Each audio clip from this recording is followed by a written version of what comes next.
আরে এসো এসো ঘনশ্যাম, কি ব্যাপার এত লোক একসঙ্গে? চাচা, আমাদের এখানকার সব জেলেরা মাছ আপনাকেই বিক্রি করতে চায়। এই যে মানে সবাই যদি মাছ আমাকেই বিক্রি করে তাহলে মহেশ মান্না কিছু মনে করবে না তো? কি বলো? মহেশবাবু মনে করলে আমাদের বয়ে গেল, জিন্দাগি বার আমাদের ঠকি।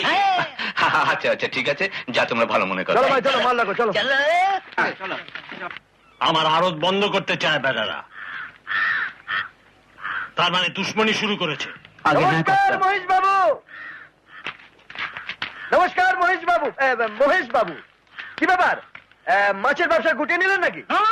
ব্যবসা কুটননি, আজকাল মাছের বদলে মাছই মারছেন। তাই নাকি?